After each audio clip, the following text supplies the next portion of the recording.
భారతదేశంలో అనేక మతాల పరంగా చూసుకుంటే మతం కోసం దేవుడి కోసం ఫుట్ పిలిగ్రిమేజ్ అంటే పాదయాత్ర చేసుకుంటూ దేవుడి దగ్గరికి వెళ్ళటం, దేవుడి దర్శనానికి వెళ్ళటం.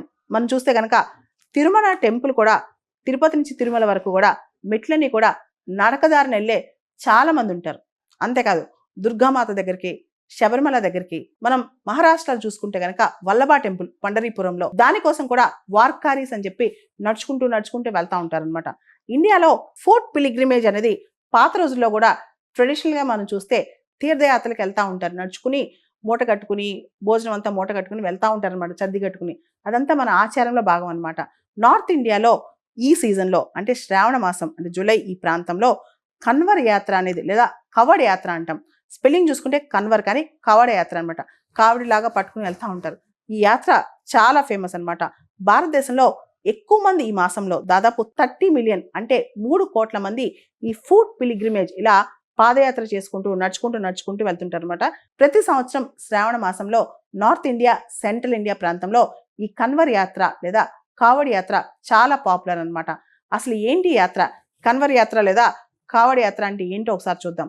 ముఖ్యంగా గంగా నది జలాలు చాలా పవిత్రమైనవి. మనందరికీ తెలుసు, భారతదేశంలో గంగా నదిని పవిత్ర నదిగా భావిస్తాం అనమాట. చాలా మంది కన్వరియాస్ అంటే డివోటీస్ ఉంటారు కదా, వాళ్ళు గంగా నది జలాల కోసం హరిద్వార్, గంగోత్రి, గౌముఖ్, సుల్తాన్ గంజ్ ఇలాంటి ప్రాంతాలకు వెళ్తారనమాట. వెళ్ళి అక్కడి నుంచి గంగా జలాలను కుండల్లో వాటిని జలాలు నింపుకుని బయలుదేరతారనమాట. ఒక కావడిలాగా పట్టుకుని అంటే ఒక పెద్ద కర్ర పట్టుకుని 2 వైపులా కుండలు పెట్టుకుని బయలుదేరతారు. జనరల్గా ఒక్కసారి కావడి ఎత్తిన తర్వాత దించరు అనమాట. వాళ్ళు ఊరు దాకా ఆ కావడి తీసుకుని వెళ్ళి అక్కడ శివాలయానికి వెళ్ళి శివలింగానికి జలాభిషేకం చేస్తారనమాట. ఇక్కడ ఈ కావడి కొన్ని కల్చర్స్లో, కొన్ని ఆచారాల్లో ఒక్కసారి కూడా వాటర్ ఆపకూడదు, ఎక్కడ ఆపకూడదు అనమాట. ఈ మధ్య ఏంటంటే చాలా మంది బైక్స్ ద్వారా, కార్ల ద్వారా కూడా ఈ వాటర్ తీసుకొస్తారు. కానీ ఒక్కసారి వాటర్ ఫెచ్ చేసుకున్న తర్వాత అంటే గంగా నది జలాలు నింపుకున్న తర్వాత మధ్యలో ఎక్కడ ఆపరనమాట. ఈ కవడి యాత్ర లేదా కన్వర్ యాత్రలో కొన్ని ఎసెన్షియల్స్ ఉంటాయి, ఖచ్చితంగా పాటించాల్సిన రిచువల్స్ ఉంటాయి అనమాట. ఆ టైంలో మన ఆలోచనలు చాలా ప్యూర్గా ఉండాలి. ప్యూరిటీ ఆఫ్ థాట్ అనేది చాలా అవసరం అనమాట. మన మాటలు కానీ మన పనులు కానీ చాలా ప్యూర్గా ఉండాలి. ఆల్కహాల్ తాగకూడదు, టొబాకో, నాన్ వెజిటేరియన్ ఫుడ్ ఇవన్నీ తీసుకోకూడదు అనమాట. అదేవిధంగా ఈ కన్వర్ యాత్ర, కవడి యాత్ర మనం గమనిస్తే కనుక వెళ్ళే యాత్రికులు చాలా వరకు సాఫ్రాన్ కలర్, కాషాయం రంగు లేదా తెల్ల రంగు వేసుకుని వెళ్తూ ఉంటారనమాట.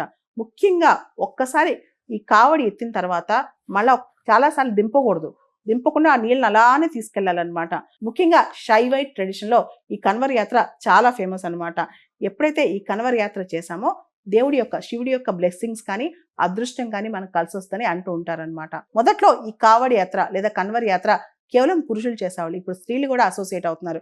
అయితే నార్త్ ఇండియాలో ఈ కన్వర్ యాత్ర టైంలో చాలా ట్రాఫిక్ జామ్స్ అనమాట. చాలా మంది భక్తులు లక్షల కొద్ది వెళ్తా ఉంటారు అనమాట. కాబట్టి అక్కడ ట్రాఫిక్ మేనేజ్మెంట్ చాలా కష్టం. కొన్ని సందర్భాల్లో యాక్సిడెంట్స్ కూడా అవుతున్నాయంట. ఒక్కొక్కసారి అక్కడక్కడ మత కల్లోలాలు కూడా స్టార్ట్ అవుతున్నాయంట. కాబట్టి కన్వర్ యాత్ర టైంలో సెంట్రల్ గవర్నమెంట్ చాలా ప్రత్యేకమైన శ్రద్ధ తీసుకుంటుంది.